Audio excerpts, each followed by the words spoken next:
आइए question number 13 देखेंगे। Topic का नाम है accounting equation, TS Grewal class 11 की बुक में से। देखें क्वेश्चन में क्या मांगा है। सबसे पहले हमसे बोला गया है कि भाई अकाउंटिंग इक्वेशन प्रिपेयर किया जाए, तो चलिए उसकी तरफ चलते हैं। देखिए क्वेश्चन में सबसे पहला पॉइंट क्या लिखा हुआ है।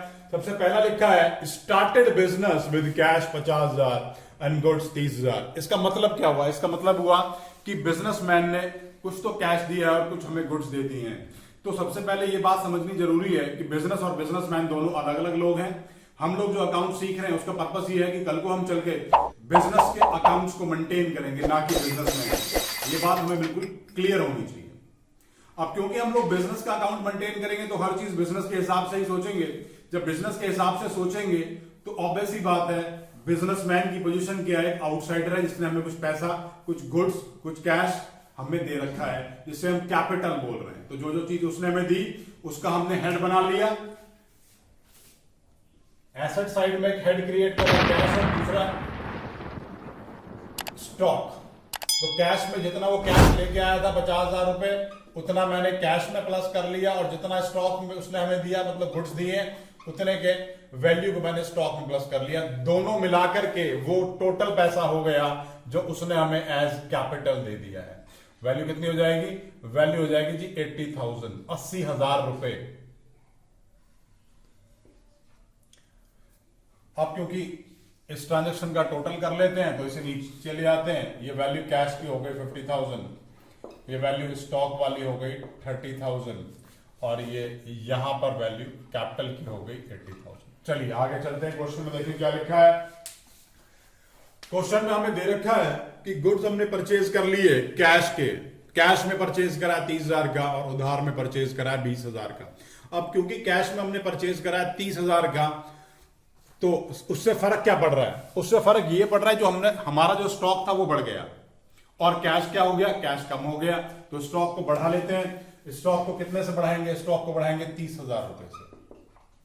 और कैश को कम कर देते हैं। कैश को कितने से कम किया जाएगा? कैश को, क्योंकि आपने 30,000 का ही मान लिया तो 30,000 से कैश कम हो गया। दूसरी ट्रांजेक्शन में लिखा है हमने उधार भी ले लिया। किससे? करंट से। तो उधार लेने से भी भाई, उधार में लिए तो गुड्स ही है, तो 30 वो और 20 ये, टोटल 50,000 का स्टॉक बढ़ गया। ऑन द अदर हैंड हमारे क्रेडिटर, जिनसे हम माल उधार लेते हैं अकाउंट्स के अंदर, हम उन्हें बोलते हैं क्रेडिटर। उनकी वैल्यू इंक्रीज हो जाएगी कितने से? 20,000 रुपए से। चलिए इनका टोटल कर लेते हैं। पहले 50,000 कैश था, आपने 30,000 पे कर दिया गुड्स को परचेज करने में, तो वैल्यू अब हमारे पास रह गई 20,000, और यहां स्टॉक पहले 30 था, 50 और आ गया, 80,000 स्टॉक हो गया। कैपिटल की वैल्यू 80,000 पहले से ही दे रखी है, और क्रेडिटर की वैल्यू भी अब 20,000 हो गई है। चलिए आगे चलते हैं, अगले लाइन को पढ़ेंगे। क्वेश्चन में क्या दे रखा है? दे रखा है गुड्स कॉस्टिंग 40,000, उसको आपने कितने में बेच दिया? उसको मैंने 55,000 में बेच दिया। 40,000 का जो है गुड्स था और आपने 55 में बेच दिया। अगर आपने 40,000 का माल बेचा है तो ऑब्वियस ही बात है, माल या स्टॉक कितने का कम हो गया? स्टॉक कम हो गया 40,000 का। तो सबसे पहले स्टॉक को कम कर लेता हूं 40,000 से। अब आपने ये बेचा किसको है? ऐसा कुछ नहीं लिखा क्वेश्चन में, ठीक है ना। जब ऐसा नहीं लिखा तो हमने क्या करना है? हम इसे कैश मानेंगे, और आपने 55,000 रुपीज जो हमें इस माल को बेच करके मिले हैं वो आपने यहां प्लस कर दिए। अब 40 का माल आपने 55 में बेचा है तो 15,000 का प्रॉफिट हो गया। ये 15,000 मैंने यहां प्लस भी कर लिए। ये टोटल वैल्यू अब 95,000 हो गई, क्योंकि जितना भी प्रॉफिट होता है वो कैपिटल में ऐड हो जाता है, या फिर ये कह लो कि वो बिजनेसमैन को बिलोंग करता है, तो उसकी वैल्यू में हमने उसे प्लस कर दिया। यहां पर स्टॉक के लिए हमारे पास गुड्स 80,000 के थे, 40 के बेच दिए, बाकी अब रह गए 40,000 के।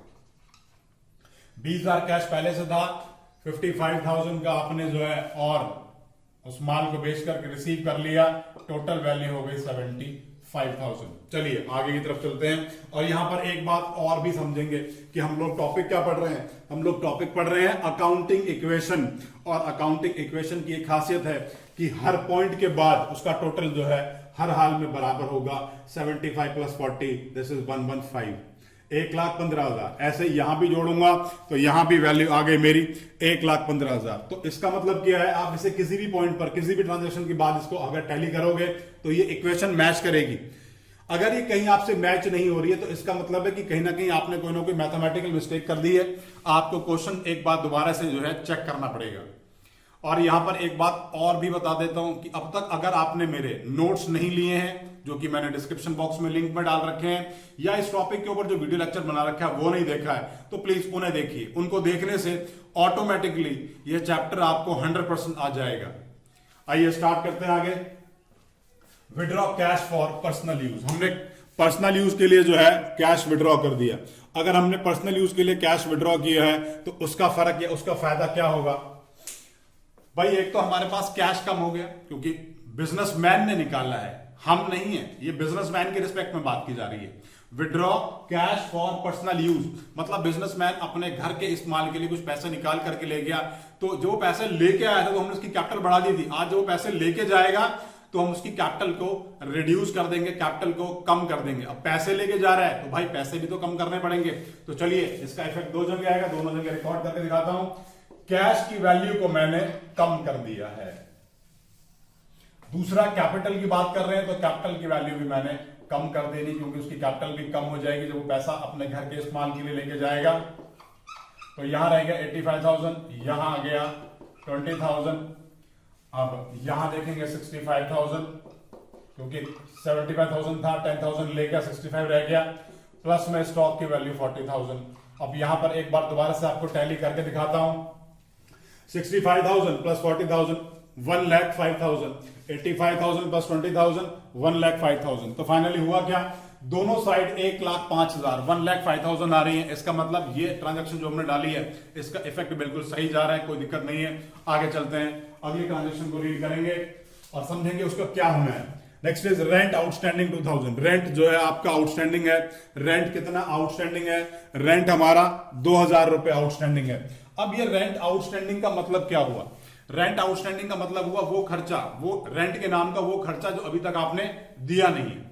अब खर्चे के बारे में बिल्कुल एक पॉइंट क्लियर रखेंगे, चाहे वो खर्चा दिया हो चाहे वो नहीं दिया हो, वो खर्च तो कर दिया, वो आपने उसका बेनिफिट ले तो लिया, कल को देने तो पड़ेंगे ही।